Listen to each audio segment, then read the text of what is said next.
It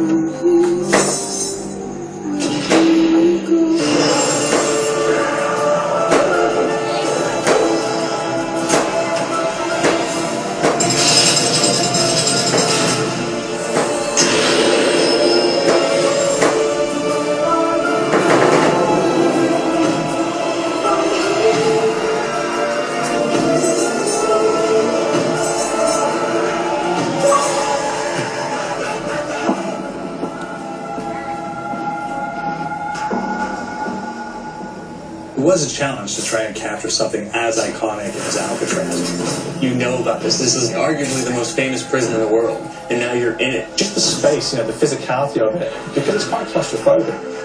When modern-day prisons are designed, they really consider not intimidating people or making the spaces, as least stressful as possible. Well, Alcatraz didn't suffer from those restrictions.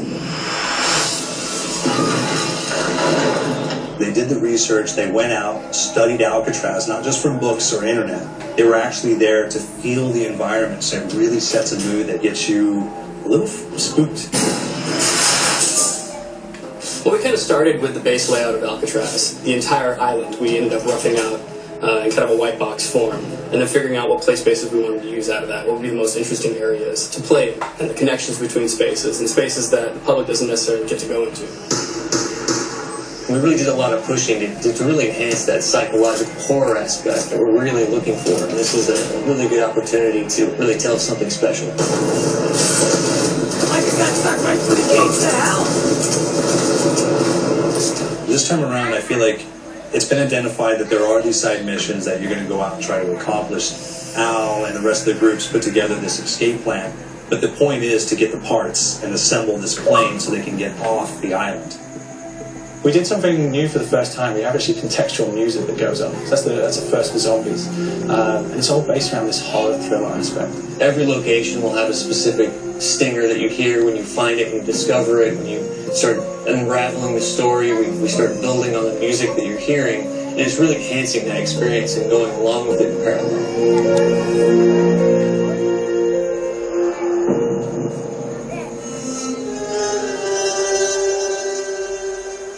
Because we wanted to embrace this kind of horror thriller element, we wanted character actors, guys who could really embody someone and then convey emotion. So that's why we went for guys like Ray Liotta, getting in that kind of guy. We wanted the frantic nature. So he plays a character called Billy Handsome, who's this kind of psychopath who would be employed by the mob to kill people in interesting ways. Chaz Palminteri, he plays a guy called Sal DeLuca, an old mob boss. Michael Madsen playing Finn O'Leary. He's kind of worked himself from the floor, from the streets. He's got his hands dirty in the blood in the guts a couple of times. And then we had Joe Pantalano, and he plays Arthur Arlington, who's nicknamed the Weasel. Those guys, they bring a quality and a subtlety and timing that you can't really identify or try to recreate. Bring it on! No tracks! You start off in the afterlife mode, and that's just going to be what's going on. You're going to try to solve the mystery from the second you start. Afterlife to me brings a new element, like a new puzzle element. It forces me to think a little bit more, or look for the clues, or kind of think of zombies on a slightly deeper level. You see clues throughout the map that tell you, ooh, perhaps if I'm in the afterlife, I can interact with this object, or there's some puzzle going on here that I need to be in the afterlife. Back east, I whacked a dirty dentist with one of these.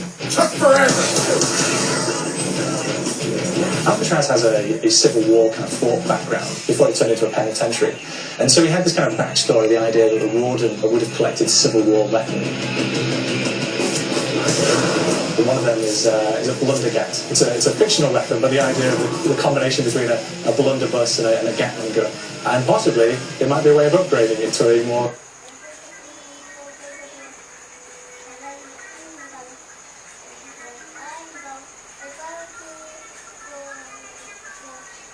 fantastical weapon that the players may find.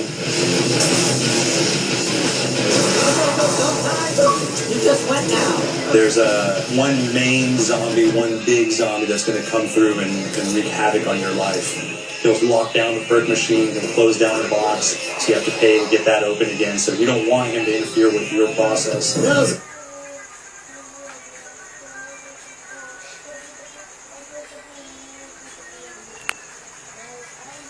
time to pick a fight.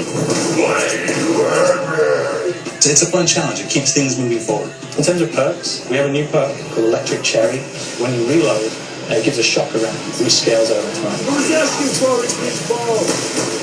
There's so much to experience in this map. Every time I play it, there's a new tactic to take, a new experience, a new objective to go for.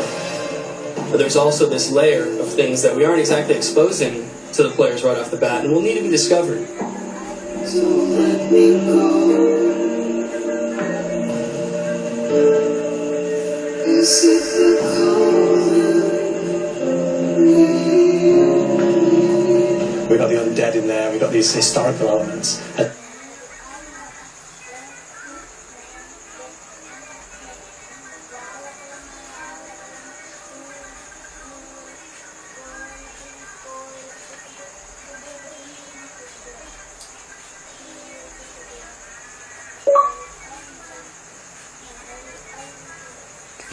Fantastic actors, all seem to be having peace with each other in this kind of same world, so it's magical, and our team was incredibly excited by it.